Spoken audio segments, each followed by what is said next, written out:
We sit in this dimly lit corner of Las Vegas, a stone's throw from the bastions of Fremont Street, where the neon doesn't quite reach and the pretense falls away like yesterday's makeup. Here at the Huntridge Tavern, where Anthony once sat and had a Jameson Black, probably at this very stool, this very spot, nursing a drink and watching the beautiful misfits of this city tell their stories without shame.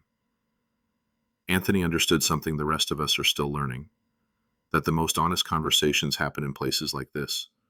Not in boardrooms or studios, but in dive bars where the bartender knows your name and your troubles, where strangers become philosophers with each passing cocktail, and where the only judgment passed is whether you tip well and treat people with dignity. Anthony taught us that travel isn't about the passport stamps or the Instagram shots.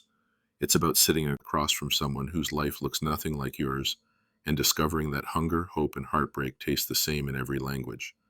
He showed us that the best meals, the best cocktails, aren't always served on bone china or a fancy coupe glass. Sometimes they're shared on paper plates or a red solo cup with people who have every reason to distrust outsiders but choose to welcome you anyway.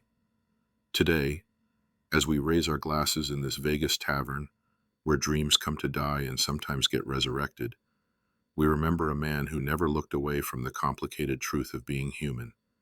He showed us our own contradictions with such tenderness that we couldn't help but love ourselves a little more, even in our messiness. Anthony knew that we're all just trying to figure it out. This business of living, of connecting, of finding something real in a world that often feels like, well, let's be honest, performance art. He reminds us that curiosity is an act of love, that every person has a story worth hearing, and that sharing a meal with someone is still the most revolutionary thing you can do. So here's to Tony, who taught us that the kitchen is a sanctuary, the bar is an idea, the table is an altar, and maybe the whiskey is the wine, or maybe the wine is the wine. But breaking bread together, sharing a can of beer is how we remember we're not alone in this beautiful, brutal world. Tony, wherever you are, we hope you're still exploring, still questioning, still finding the extraordinary in the ordinary, to being unafraid of the truth, unashamed of our appetites, and unrelenting in our pursuit of what makes us human. Sip, socialize, shine.